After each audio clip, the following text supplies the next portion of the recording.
kita langsung ke kamar.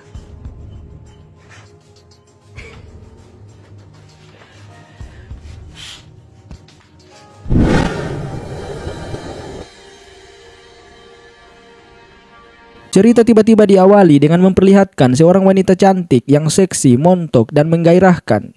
Gadis itu ternyata baru saja selesai mandi.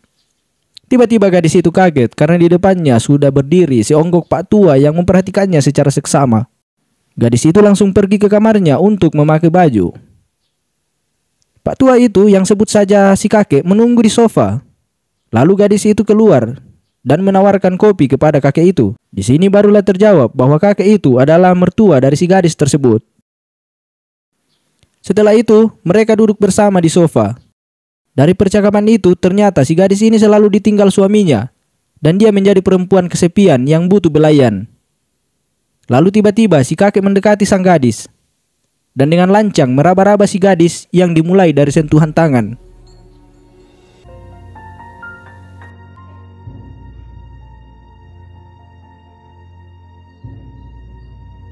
Setelah puas bersentuhan, kemudian mereka beranjak ke kamar tidur.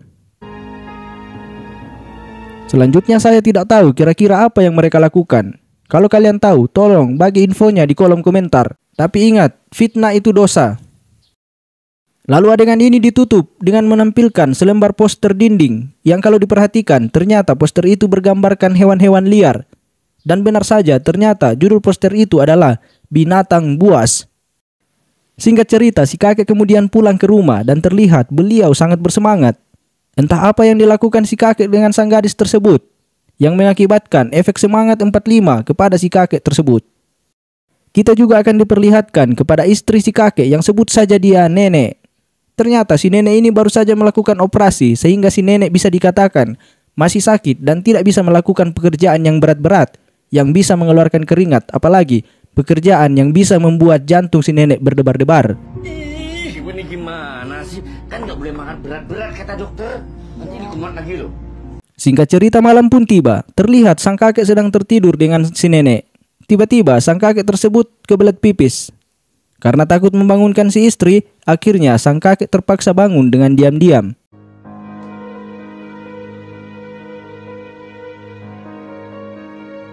Di tempat lain terlihat si gadis sedang merapikan meja di rumahnya. Kemudian tiba-tiba terdengar suara ketukan pintu.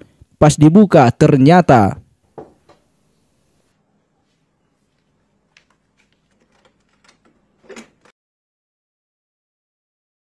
ternyata tadi kakek bukan kebelet pipis di kamar mandi, tapi dia kebelet pipis di tempat lain.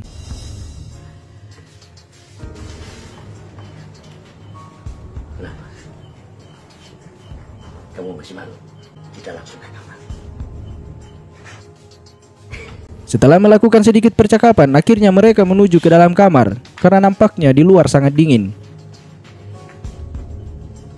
Singkat cerita, pada keesokan harinya, si kakek terlihat sedang lari pagi dengan semangatnya. Ternyata si kakek begitu bersemangat karena pagi itu si kakek akan menemui lagi si gadis cantik itu. Seperti biasa mereka melakukan hal yang terpuji. Hal itu ditandai dengan si kakek yang membiarkan si gadis duduk di pangkuannya. Padahal kita tahu bahwa masih banyak kursi yang kosong di meja itu. Benar-benar baik si kakek ini. Saat lagi asik ngobrol, tiba-tiba muncullah seorang pria yang ternyata merupakan suami dari sang gadis alias anak kandung dari si kakek itu. Karena mereka adalah satu keluarga, yaitu anak, bapak, dan menantu, maka mereka kemudian makan bersama dengan penuh kebahagiaan. Singkat cerita, pada keesokan harinya terlihat sang kakek masih tertidur, berbeda dengan hari-hari biasanya. Saat ini si kakek terlihat lemah dan tidak bersemangat. Ya udah, kalau bapak butuh apa-apa, panggil aja si Ciro, ya. Kemudian si anak datang berkunjung ke rumah si kakek. Mengetahui ayahnya sakit, si anak kemudian melihatnya di kamar. Setelah dicek, ternyata si kakek sakit demam tinggi. Si anak kemudian membawanya ke dokter. Bu, tolong siap-siap ya Bu ya. Saya ngasih tahu Wulan sebentar. Sebentar Bu ya. Iya. Temenin Eyang ya. Sebentar. Assalamualaikum. Waalaikumsalam. Iya panas Pak. Singkat cerita, pada malam hari terlihat si gadis bersama suami dan anaknya sedang duduk di ruang tamu. Di sini si gadis mempertanyakan perihal penyakit si kakek. Ternyata si kakek menderita penyakit infeksi pada tubuhnya. Tapi di sini tidak dijelaskan bagian tubuh mana yang mengalami infeksi tersebut. Ya, semoga saja bukan itunya. Singkat cerita, terlihat si gadis terduduk lemah, lesu, dan dari raut wajahnya terlihat kepanikan dan ketakutan. Dia teringat kembali akan kelakuannya bersama si kakek. Sepertinya dia mulai panik, takut jangan sampai penyakit si kakek juga menular kepada dirinya. Karena tak tahan akan kegelisahan dan ketakutannya, akhirnya si gadis memberanikan diri untuk menemui si kakek. Di situ si gadis sudah menyesal atas perbuatannya. Dan dia juga mengatakan bahwa ia takut kepada Allah, suaminya, dan juga kepada ibu. Si kakek juga sudah menyadari. Dan dia mengatakan sebaiknya mereka mengakui semuanya. Pada percakapan ini sebenarnya saya yang sedang menonton agak panik juga, jangan sampai tiba-tiba ada yang mendengar percakapan mereka. Dan ternyata benar saja. Ternyata sedari tadi si nenek, suami gadis, dan Pak Ustadz sudah mendengar percakapan mereka. Terlihat si nenek sangat kecewa dan tidak menyangka bahwa suaminya berbuat demikian dengan menantunya. Merasa bersalah, si gadis kemudian memohon ampun dan memohon maaf kepada si nenek mertuanya, pun juga kepada suaminya. Di adegan ini semuanya tampak kecewa, bersedih, menyesal, malu, prihatin, bercampur aduk semuanya. Sehingga pada saat itu mereka semua menangis. Si nenek menangis, si gadis menangis, dan suaminya juga menangis. Tak terkecuali, si kakek pun juga ikut menangis.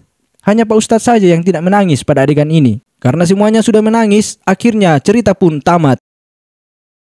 Sebelum tamat ternyata kita masih diperlihatkan bahwa sang kakek akhirnya meninggal dunia. Innalillahi wa inna ilaihi raji'un. Ibu, tunggu.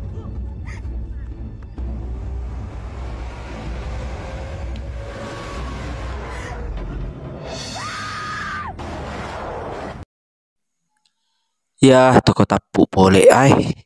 Pak Kamasena Dewata. Luput to mangedit.